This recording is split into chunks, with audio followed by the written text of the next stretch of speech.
Évangile de Jésus-Christ selon saint Luc. En parlant aux 72 disciples, Jésus disait « Malheureux es-tu, Chorazine, malheureux es-tu, Bethsaïde, car si les miracles qui ont eu lieu chez vous avaient eu lieu à Tyr et à Sidon, il y a longtemps que les gens y auraient pris le vêtement de deuil et se seraient assis dans la cendre en signe de pénitence. En tout cas, Tyr et Sidon seront traités moins sévèrement que vous lors du jugement. Et toi, Capharnaüm, seras-tu donc élevé jusqu'au ciel? Non, tu descendras jusqu'au séjour des morts.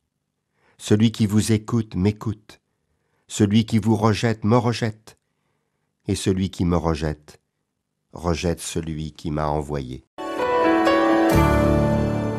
Bonjour, aujourd'hui nous célébrons la fête de Saint François d'Assise. Son nom continue à être connu parce qu'il a su ce que signifiait l'appel de Jésus. Il a compris la voix intérieure qui l'appelait à rebâtir l'Église en étant à l'écoute de la parole de Dieu. La voix du Seigneur a ceci de particulier qu'elle nous invite à donner le meilleur de nous-mêmes dans les différents moments de notre vie, avec une douce exigence. Et elle le fait parce que notre bonheur et celui des autres est en jeu. Ce n'est pas seulement la mauvaise volonté qui provoque l'endurcissement du cœur, mais aussi l'oisiveté, la paresse qui conduit à rejeter les demandes divines en disant non ou en disant demain, puis plus tard. Chorazine et Bethsaïde, dont parle l'évangile d'aujourd'hui, ont connu des miracles qui montraient le pouvoir et la puissance de Jésus. Et pourtant, aucun signe de conversion, aucun signe de pénitence, aucun signe ne prouvait que le cœur des habitants ait été profondément touché, bouleversé. Jésus est passé, lui aussi, par nos villes, dans nos églises, dans nos maisons. Est-ce que nous lui avons prêté attention? N'agissons-nous pas comme Chorazine et Bethsaïde?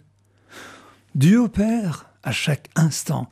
Il opère des miracles dans nos vies. Mais nous sommes si ingrats, trop souvent, que sa présence et ses bienfaits ne nous émeuvent plus.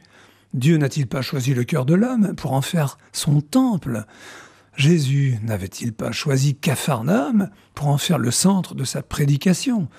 Quelle déception pour le maître! Je cite, « Et toi, Capharnaüm, seras-tu donc élevé jusqu'au ciel?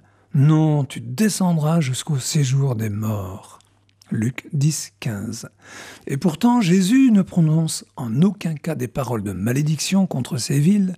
Il dénonce simplement l'entêtement de ces villes qu'il avait vu réaliser et qu'il ne l'avait pas cru. Seigneur, permets qu'en ce jour, nous puissions entendre au sein de ta parole l'appel que tu adresses à chacun de nous, que ton esprit nous éclaire et nous aide à ouvrir notre cœur avec sincérité, que sa présence en nous soit source de méditation profonde sur notre foi en toi, afin que nous devenions des témoins véridiques de ton amour et de ta présence au milieu de nous. Amen. Bonne journée et bonne fête aux François. L'évangile du jour a été commenté par Paul Crépeau du diocèse de Luçon.